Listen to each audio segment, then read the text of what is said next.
This is the basics of weight loss. I'm going to break down and simplify the basics of weight loss so it's accessible to everyone. This has been highly requested, so I hope this helps. Step 1, calculate your daily maintenance calories, or what's known as your basal metabolic rate.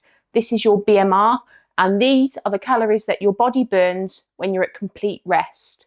Your BMR is the calories that you burn when doing absolutely nothing. These are the calories that are burnt just by keeping you alive. If you're hands-on and you like maths and you want to do it yourself, this is the calculation that you need to use. This is male and this is female, and this is going to work out your BMR. Then you need to account for your activity level. You do this by multiplying your BMR with the activity level factor shown on screen. So that is this. So you choose which one that you are most like, and then we're going to multiply your BMR by this. Then we're going to implement a small deficit to start with. I always advise starting small and subtracting around 250 to 500 calories off your daily maintenance, and this is going to be your calorie deficit. This is to ensure it's not too much of a drastic change to start with, so you can get used to it, and it's going to give you more room to play with in the future. If you do need to lower your calories, it's going to mean that you're not going to end up on poverty calories. Now, if you hate maths and calculations like I do, you can go to the link in this description. I've got my own free calorie calculator that I built. You can use that. It's free, it won't cost you anything, and it's going to do all the hard work for you. You haven't got to waste any time doing it. So once you've worked out your calorie deficit, you now need to decide how you're going to track it. So this is now step 2, and this is tracking your calories. What gets tracked gets managed. Now, if you want to write everything down, write it down. Do it. But I recommend personally using an app. It's very convenient. It makes life a lot easier. You can pre-plan ahead, and it's going to take you 2 minutes out your day rather than writing everything down and taking longer. The two I recommend are MyFitnessPal and NutriCheck. Both of these have a free version. I do recommend getting the paid version if you are serious about it, because they are worth the money. You can scan barcodes of foods. You can log all your meals. There's good alternatives on NutriCheck for eating out. I'm not sure what MyFitnessPal's like for that. It means you can pre-plan ahead if you like to pre-plan ahead to ensure you're within your calories for the rest of the days, weeks, etc. And it's going to make life a lot more easier because it's convenient. What should you eat? Short answer is whatever you want.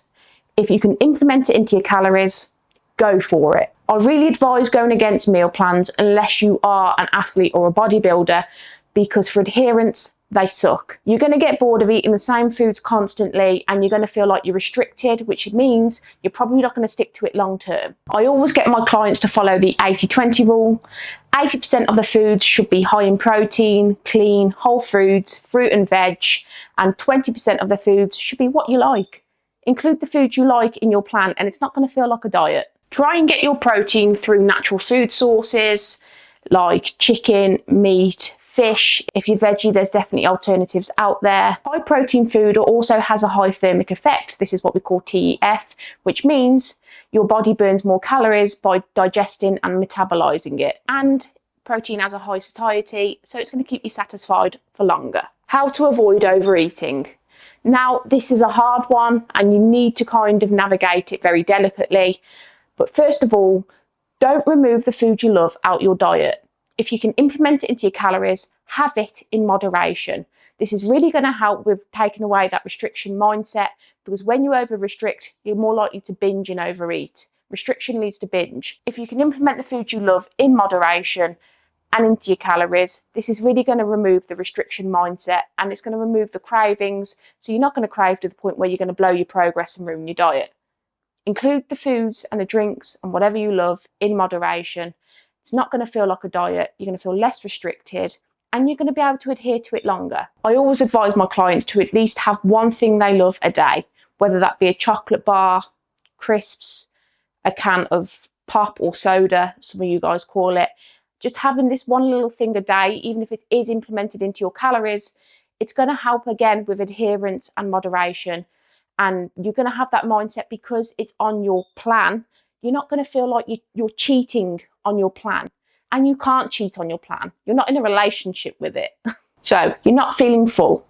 Volume eating is going to be a big help here. Use salads, fruit and veg, lean meat and fat-free alternatives to your advantage. This is going to be a big help, especially the lower calorie or fat-free alternatives. This is a big tool to use to ensure that you've got the lower calorie alternatives but with the same portion size. Protein is going to really help with feeling full. It's very high satiety, so it's going to keep you fuller for longer. And protein can come in more convenient forms if you're on the go. I always advocate getting your protein in through your food sources first, but if you need something more convenient, you can get protein shakes, protein bars. There's loads of protein alternatives out there now, so it is more convenient when you're on the move. Stay hydrated. And by hydrated, I mean water. 99% of you fuckers do not drink enough water. A lot of this is water. We contain a lot of water. Drinking soda or pop or tea and coffee doesn't account for water. You need to drink more. A lot of the times when you start craving, you're not hungry, you're just thirsty. Drink. But leading on from that, diet drinks or diet sodas like Coke Zero or Pepsi Max or any other alternative, these are going to be really good for curbing cravings, especially if you are in between meals and you are just fancying something a little bit sweet. This is really going to help curb your cravings. They're practically 0 calorie, 1 calorie per serving. They're a great tool to use. Now, if you know you like something sweet after your lunch, which a lot of people do, pre-plan for it. Even if you've got calories set aside or you've even chose what you want beforehand and you've got that logged, that's one less thing to stress about. By pre-planning your snacks and your meals, you're going to take a lot of stress away and it's one less thing to worry about. The only supplements I recommend are protein, whey protein, vegan protein. If you're vegetarian, there's pea protein. There are other alternatives I'm not really clued up on. ISO protein if you want more bang for your buck, although it is a little bit more pricey. Creatine is going to be your absolute go-to if you are training.